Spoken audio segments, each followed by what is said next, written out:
assalaamu calaykum.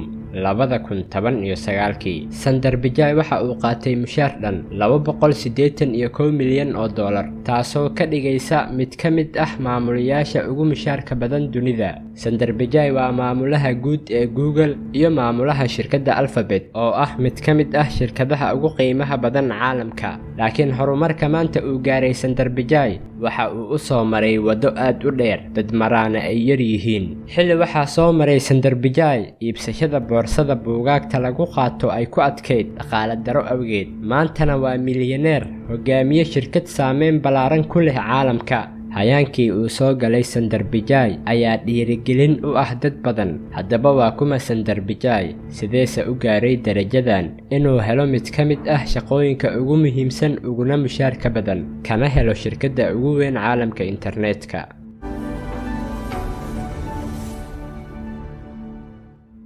Sundar Pichai waxa uu ku dhashay Chennai, dalka India, sanadii 1972. Aabihii waxa uu ahaa injineer koronto. Qoyskooduna waxay ku noolaayeen 2 qol, mana ay lahayn dhalo ay daawadaan ama baabuur. Laakiin waalidiintiisa waxay siiyeen Sundar Pichai waxbarashada ugu fiicneed uu qoyska awoodi karay waqtigaas, waxayna naftooda u hureen in carruurtooda ay noqdaan dad waxbartay. Sundar waxa uu ka diyaariyey jaamacadda Indian Institute of Technology Kharagpur digriga Bachelor of Technology. Intaas kadibna waxa uu deeq waxbarasho ka helay jaamacadda Stanford oo ku taala Mareykanka, oo ah jaamacad soo saarta badanaa dadka hogaamiya shirkadaha tiknoolajiyadda ee adduunka. Wuxuuna ka diyaariyey Master of Science. Laakiin Sundar Pichai inuu tago Mareykanka ma ahayn wax fudud. Aabaha Sundar Pichai waxa uu ku bixiyey tikidhka diyaaradda ee Mareykanka lacag u dhiganta 1 sano oo mushaarkiisa ah.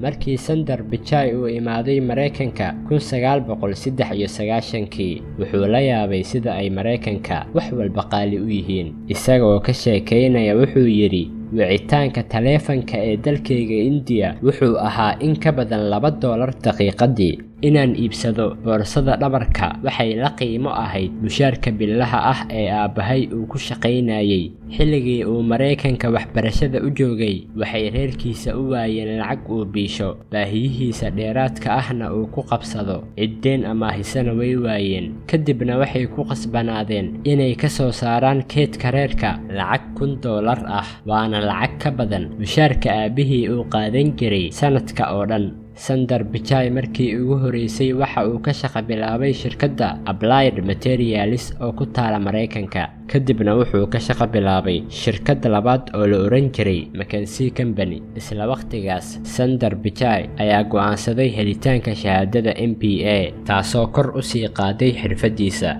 Ugu dambeyn, Sundar Pichai waxa uu ka shaqo bilaabay Google sanadii 2004, isagoo sare u qaadayay darajooyinkiisa ilaa uu noqday maamulaha guud ee Google sanadii 2015. Laakiin guushiisa halkaas kuma joogsan. Kaliya 4 sano kadib waxaa loo magacaabay CEO-ga Alphabet, shirkadda Google iyo shirkado kale ay hoostagaan. Maantana Sundar Pichai hantidiisa waxay gaaraysaa malaayiin dollar. Sundar Pichai waa ninkii ka dambeeyay guulaha ay Google ka gaartay caalamka internetka. Waxa uu ka dambeeyay horumarinta Google Chrome iyo Google Drive. Sidoo kale waa ninkii ka dambeeyay guusha Android, Gmail, Google Map, Chromebook iyo barnaamijyo badan oo Google hoostaga. Sundar Pichai waxaa lagu daray 100 qof ee ugu saameynta badan sanadihii 2016 iyo 2020. Sundar Pichai markii uu imaanayay Mareykanka weligiis kuma riyoon inay sheekadiisa noqon doonto sheeko guul xambaarsan oo ku dhiirigelin doonta malaayiin qof oo dunida ku nool inay wax walba suurtagal yihiin. Haddii aad hadda halgan ku jirto, aad dareemayso cabsi badan, aadan ogeyn waxa mustaqbalka uu kuu qarinayo, ha quusan. Ilaali riyooyinkaaga oo isku day mar kale.